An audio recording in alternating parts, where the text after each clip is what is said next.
Now, I mentioned earlier in the show scope the story about Isaac Heeney, who said he had a choice to make, whether it was NRL or AFL. He, of course, went to the Swans Academy. His favourite player, his idol, the star that he looked up to when he was a kid, Anthony Minichiello. The tourist out there has done a great job. We've got Mini on the show straight away today on the run home. G'day, Mini.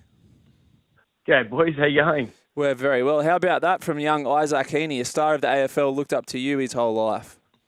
Yeah, what a legend, mate. I've sort of followed his career over the last couple of years, and he's in scintillating form this year with the Swannies. And mate, I'm hoping that he can get the job done. But when you hear words like that, it's special, mate. Obviously when I was a kid, I looked up to lots of players, and Laurie Daly was one of my favourites. For Isaac to say that is very nice. I haven't seen you do a lot of kicking, but the other aspects of your game, the athleticism, the fitness, jumping, running, all of that stuff, I feel like you could have transferred pretty well to AFL if you could kick. Yeah, I don't know if Can you kick? Well, when I was young, I was a bit of a goal kicker, but I don't think I was any type of kicker when you get into the top level, mate. So, but you know what? We used to warm up sometimes and play a bit of AFL, and I found it very enjoyable. Like if I had a crack at a real young age, then I think I would have enjoyed it really. Yeah, it would have been a cracking fit midfielder, Mini. Like you're, playing against you. I remember how hard you worked. You were almost the prototype for the best fullbacks that we see now. None more so than Sydney Roosters' very own James Tedesco. Just always completely on board. And you would have really suited the midfield in AFL. Do you have a relationship with Isaac Heeney at all, mate? Because you've said that it's obviously super humbling to get that recognition from him. Yeah, mate, I actually texted him today to wish him good luck on Saturday. I know he's probably got a million texts out there, but I thought, he's said some nice words about me. I wanted to grab his number and shoot him a good luck text, and hopefully that they can bring the trophy back to Sydney. I've always followed the Swannies.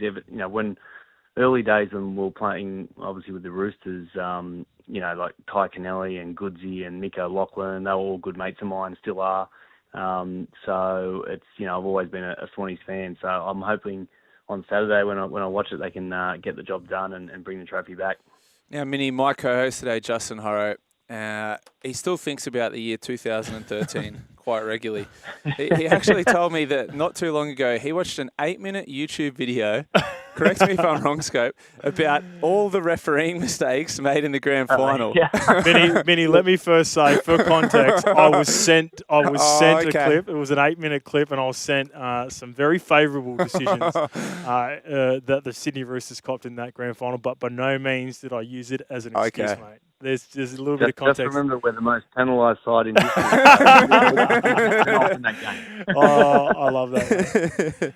Oh, it's very good. Mate, you're going to be watching the AFL on Saturday, but I guess your first focus will be on Friday night, the Melbourne Storm against the Sydney Roosters down at Amy Park. This massive hoodoo that the Sydney Roosters have currently got with both the Melbourne Storm and the Penrith Panthers. How do they get over that hump, mate?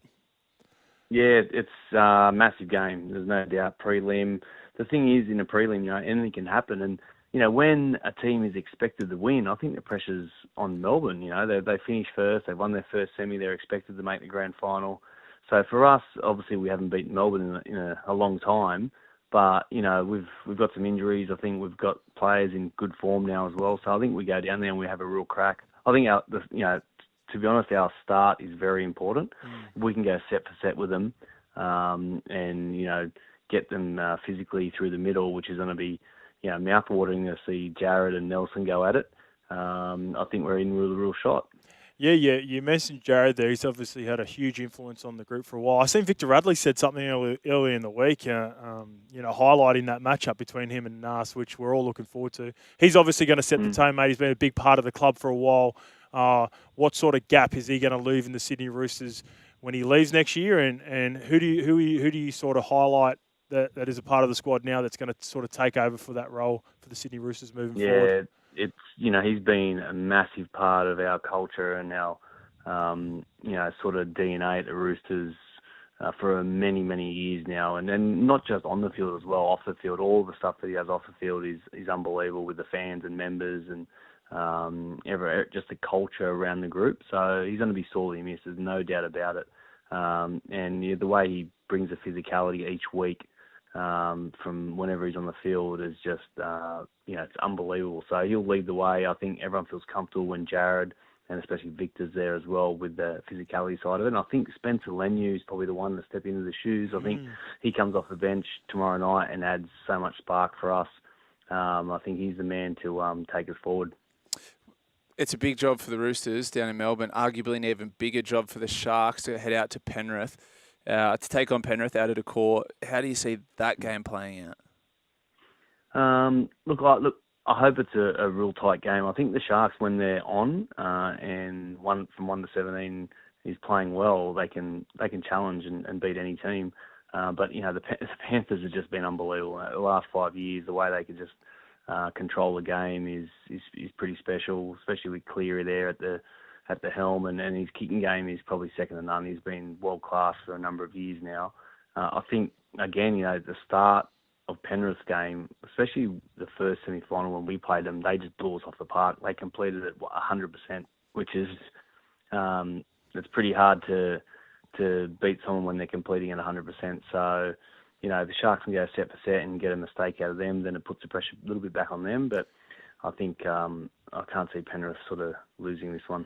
I don't know if you've been aware that it's probably the biggest story of the day is Kalen Ponga and his decision to forego playing for Australia. I mean, you've represented Australia. You've played in the fullback jersey for Australia. How do you see sort of where we're at as the international game and I guess the NRL wanting to grow the international game as much as they can, whilst also having Origin and a really strenuous domestic competition as well, mate? How important is it for the international game to continue to grow?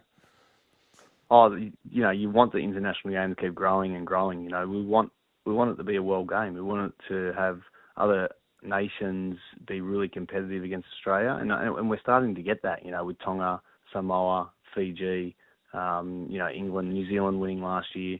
So the game, or the international game, is getting more competitive. But what Mao's brought to the side is, this is the pinnacle of our sport. Everyone should want to aspire to play for the green and gold.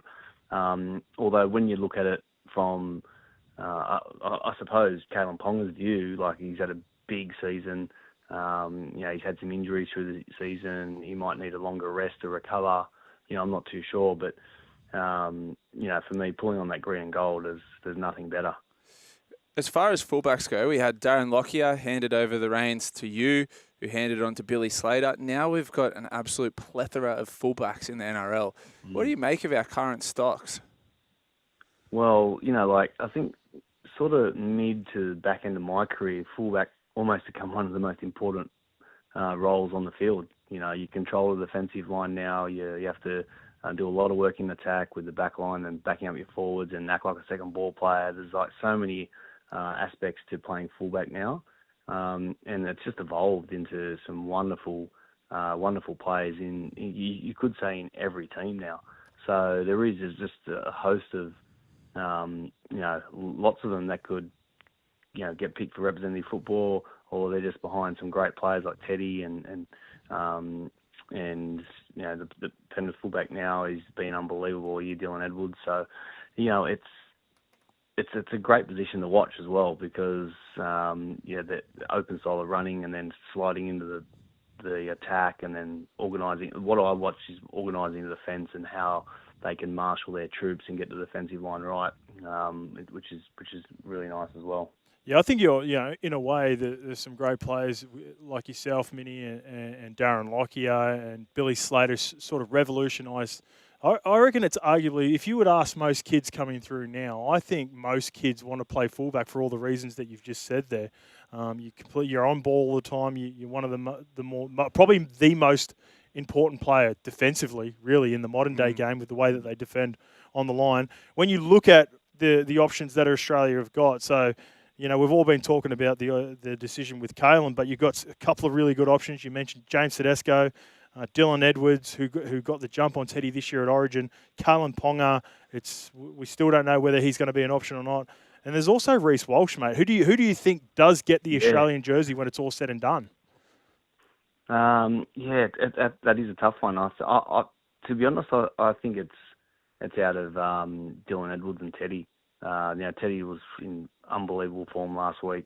Dylan Edwards has been in great form for a number of years now and got the start in Origin this year, and then they got the job done. So he'll be in the box seat. But, Teddy is the current captain of the green and gold, so you can't, forego that. And I know Mau's pretty loyal with some of his decisions too. So it's going to be interesting to see sort of where he lies in that sort of position, and if he takes both of them or if he takes one or not. So interesting couple of weeks ahead.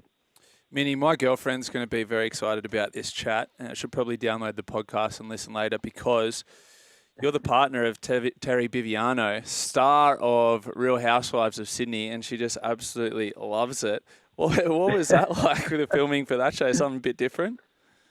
Oh, well, luckily I don't have too much to do with it, mate, so it's not my forte, but, I don't have to be involved that much, which is good, mate.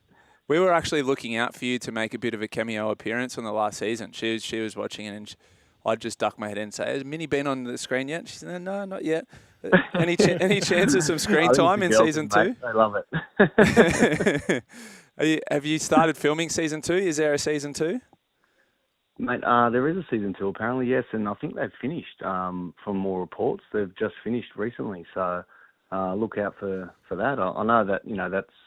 I don't sort of watch those reality TV shows too often, but I know that a lot of you people have to when your partner's in it. Far out.